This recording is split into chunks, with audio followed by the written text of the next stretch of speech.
Have you ever noticed how one specific person keeps entering your mind again and again, even when you are busy, even when you try to focus on something else, even when there is no communication at all?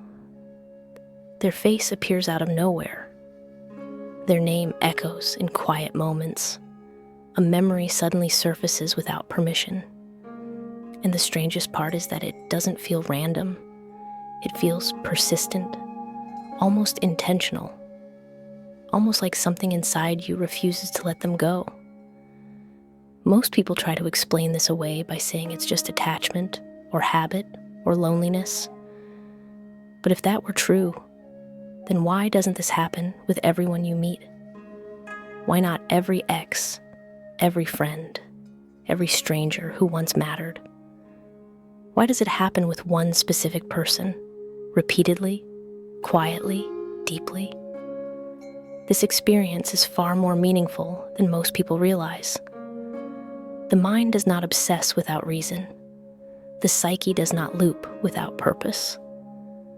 When one person keeps returning to your thoughts, especially without conscious effort, it is often a signal that something unresolved, unexpressed, or unintegrated is trying to surface. Sometimes this person represents an emotional mirror.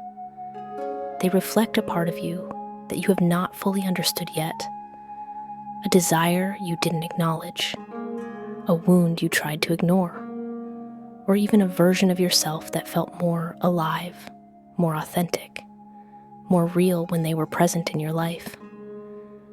The mind remembers how it felt to be awake, and that feeling wants your attention. It's important to understand that thinking about someone repeatedly does not always mean you want them back in a literal sense. Often it means you want what they awakened within you: the confidence, the curiosity, the emotional depth, the sense of being seen. Sometimes the person becomes a symbol rather than the source. Your mind does not cling to people. It clings to meaning. Another reason this happens is unfinished emotional energy, conversations that never happened, truths that were never spoken, feelings that were felt but never expressed. The brain seeks closure the same way the body seeks balance. When something remains incomplete, it loops, it replays, it returns. That's why the person appears during silence, late at night, in moments of transition, when your defenses are down. And no, this doesn't mean you are weak. It means you are human. There is also a deeper psychological layer to this experience. The unconscious mind does not operate linearly. It communicates through symbols, repetition, and emotional charge. When one person keeps entering your thoughts, it may be because they activated an archetype within you, something ancient and universal: the lover, the protector, the challenger, the muse. When an archetype is activated, the mind doesn't forget easily. This is why sometimes the thoughts feel intense, even overwhelming, despite minimal real-world interaction. The intensity does not come from what happened, but from what was triggered inside you. A deep emotional pattern, often rooted in early experiences, suddenly finds a familiar shape. And that shape has a face. Another overlooked reason is emotional resonance. Certain people vibrate on the same emotional frequency as you. When two people resonate, their presence leaves a lasting imprint. Even distance doesn't erase it. Even time doesn't fully dissolve it. The memory of resonance lingers because the nervous system remembers safety, excitement, or recognition. This is why you might think of them during moments of self-reflection, growth, or emotional vulnerability. Your psyche associates them with a particular internal state. It's not about obsession, it's about recognition. In some cases, the repeated thoughts emerge during periods of personal transformation.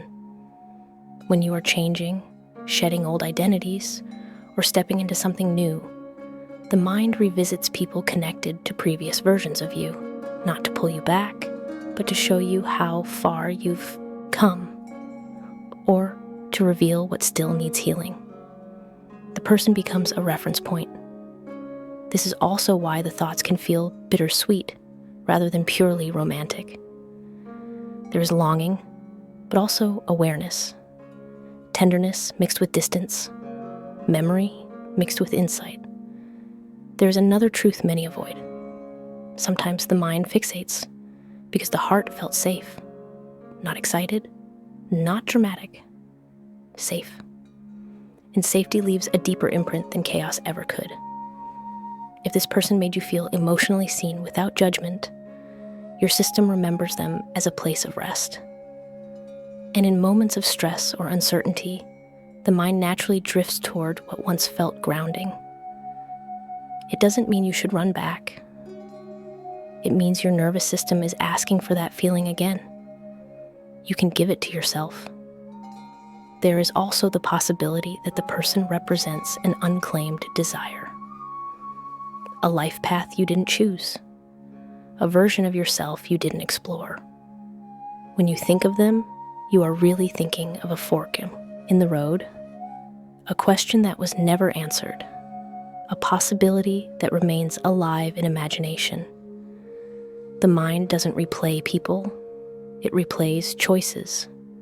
And sometimes the person appears because they are thinking of you too, not in a mystical way that defies logic, but in an emotional one. Human connections are not as isolated as we pretend. Emotional bonds create subtle feedback loops. When attention is mutual, even unconsciously, it amplifies presence in the mind. This doesn't mean destiny, it means connection. But here is the most important part. The reason one person keeps entering your mind again and again is not to distract you from your life. It is to teach you something about yourself. What do you feel when they appear? Longing? Peace? Regret? Curiosity? Sadness? That emotion is the message. Your task is not to suppress the thoughts or romanticize them blindly.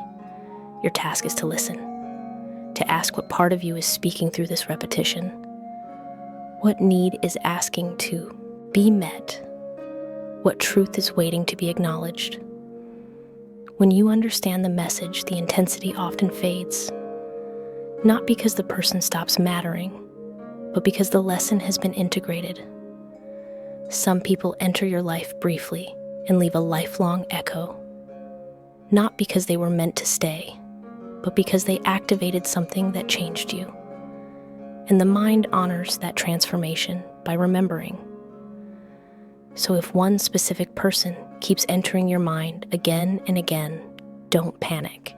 Don't label yourself obsessive. Don't rush to conclusions about fate or loss. Pause. Observe. Ask yourself what they symbolize, not what they did. Because sometimes the person in your thoughts is not calling you back to them. They are calling you back to yourself. And once you answer that call, the thoughts no longer feel heavy. They feel complete. If this message resonated with you, sit with it quietly. Let it settle. Awareness is the beginning of release. And sometimes understanding why someone stays in your mind is the very thing that finally sets you free.